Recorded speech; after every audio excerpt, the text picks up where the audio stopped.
big way, hit a franchise record 24 threes on a franchise record 54 three-point attempts. 23 points, 10 dimes for Paul George, just 11 and 7 for Jimmy Butler, who only played 26 minutes before he left with a strained right shoulder. Fun fact, Andre Iguodala was a member of the Grizzlies. Wouldn't have known it, never played for the team. Maybe the whole not playing thing is going to change now that Iguodala is taking his talents to South Beach. The Grizzlies, Thunder, and he are working on a trade that will end with the former Finals MVP on the same team as Jimmy Butler. Here's Tim Legler. Andre Iguodala, to me, is the kind of guy that any one of the contending teams should have been going after because of what he brings. You're talking about his playmaking ability, his defensive prowess, we know that, but there's something else about him. And it's that leadership presence, right? And having been there and done it in huge moments, his playmaking ability, passing vision, his IQ for the game, that's where his impact's going to be felt the most. And they add Gallinari to that mix as well. Man, you've got a situation now down in Miami where maybe you rethink who is the legitimate challenger to the Bucks. Meanwhile, the reigning NBA champs just might be that team because they're over here just winning. In fact, winning more this year than last year. A franchise record, 12 straight wins. This one, 119-118 over the Pacers. Kyle Lowry, 32. Serge Ibaka, season high 30. I think he hits him in that giant scarf. The Raptors will try to get to 13 Friday, also against the Pacers. Out west, Nuggets over the Jazz in Utah. More like Nikola Jokic, though, over Rudy Gobert, because Jokic abused the Stifle Tower, went for 30 points, 21 boards, and 10 assists. It's the first 30, 10, and 20 game in franchise history. Gary Harris, on the other hand, 0 for 13. Most attempts without a make in Nuggets history. Now, this show has been on Nikola Jokic, a.k.a. Big Honey, since the beginning. He became the 10th player in NBA history with at least 30 points, 20 boards, and 10 dimes in a game. First Nuggets player to do it, but the only other 7-footers to do it, Wilt Chamberlain and Kareem Abdul-Jabbar. Yeah, Hall of Famers. This show or just you and your man crush? Dad bod guy. Hey, if this was Andre Drummond's final game as a Piston, he is leaving fans with lasting memories. 31 points and a gaudy 19 rebounds and a Pistons win over the Suns. The trade deadline is today, 3 Eastern. But that doesn't faze Drummond, allegedly. I don't know. Swear words may indicate otherwise. I mean, the word I want to use right now probably shouldn't come. I'm not trying to get fined, but it's effort. I just say it's an effort, man. Like effort. I mean, what you gonna do? You can't fight that battle. It's not something you can change. Just keep playing, and whatever happens, whenever your time comes, it comes. If it doesn't, you're still here. But at the end of the day, you can't focus on. They got to focus on job number one, which is being in a Piston uniform right now. Sixers aren't waiting for today's deadline. They made a deal with the Warriors to bring Glenn Robinson III and Alec Burks to Philly. That, according to Adrian Wojnarowski. Now, Philly is sending Golden State a second-round pick this year, 2021 and 2022.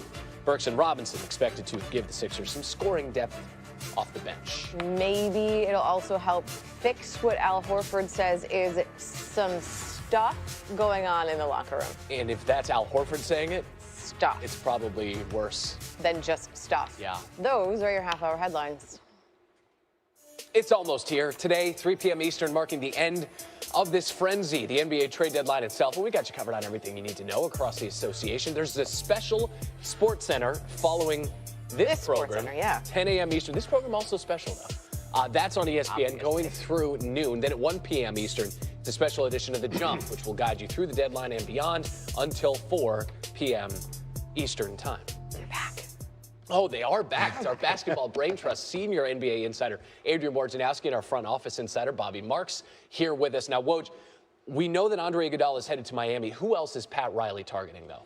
Danilo Gallinari in Oklahoma City, and Miami, Memphis, and Oklahoma City. They were on the phones late last night. They'll be back on this morning, trying to complete a 3-team deal that will land Pat Riley, as you said, not only Andre Iguodala, but Danilo Gallinari. And this is an organization in Miami who, had a resurgence this year in bringing in Jimmy Butler, the growth of their young players, and now the chance to put together a group that may be able to compete with Milwaukee and Toronto at the very top of the Eastern Conference. And this deal is very complicated because when you look at the money factor, in a normal deal, you would have to take 125% because Miami is in the hard cap.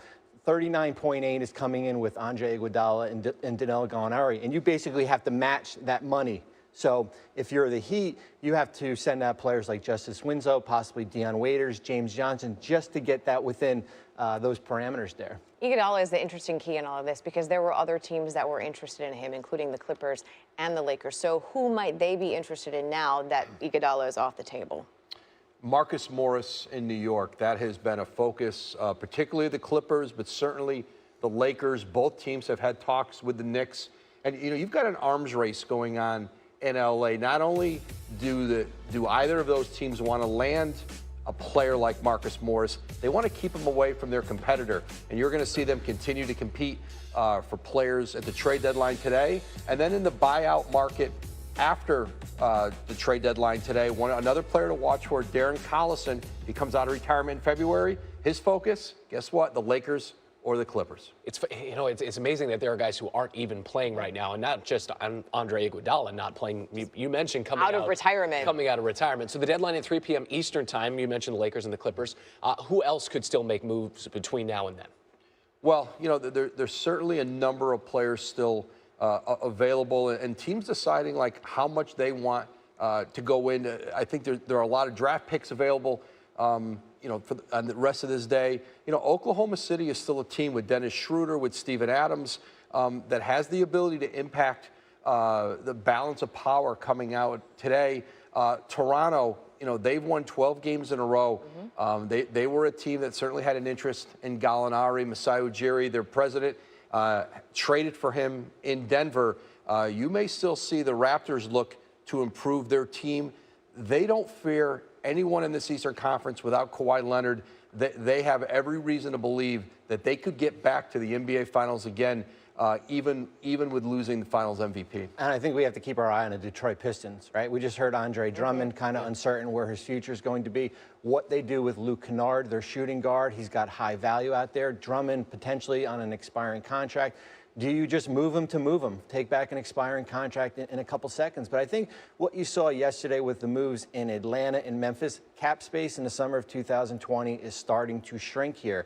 Does that mean Drummond potentially could opt into that contract? There's no guarantee he's going to get a $32 million deal next year. Trade deadline today, 3 p.m. Eastern. These two are going to stick around all day. Not only do we have multiple shows, but in case news breaks, we'll just bring them back in. Sound good? Deal? Good. Deal. Got it. Should we get to some Choops? Yeah, let's get to the college There's team. no trade deadline in Choops. No, nor should there be. No. Different story. Seton Hall and Georgetown. Seton Hall up 22-14. Miles Powell.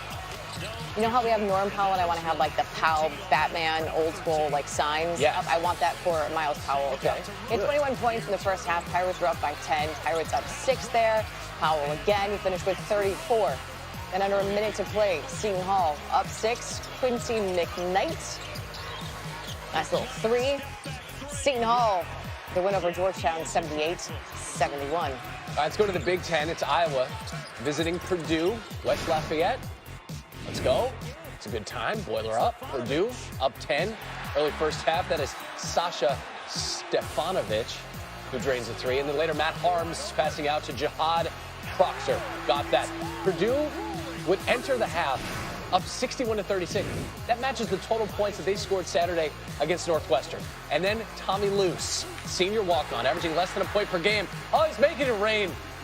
Luce, getting loose. We're over 100 right now for Purdue. There it is. Another one from Luce. 19 made threes for Purdue, 104 points, their most against a ranked team since January 3rd, 1976. LSU on the road playing Vanderbilt early second half. Saban Lee gets the bounce pass and then, oh my goodness, got up for that one. Maybe we'll see that in top place. 3:11 left, second half. Vandy up 2. Scottie Pippen Jr. going to kick it out to Saban Lee. And 1. Vandy up 5, 1:15. Second half. Vandy now up 6. It's Scottie Pippen Jr. icing it with the 3. Vanderbilt goes on to complete the upset 99-90. Coming up on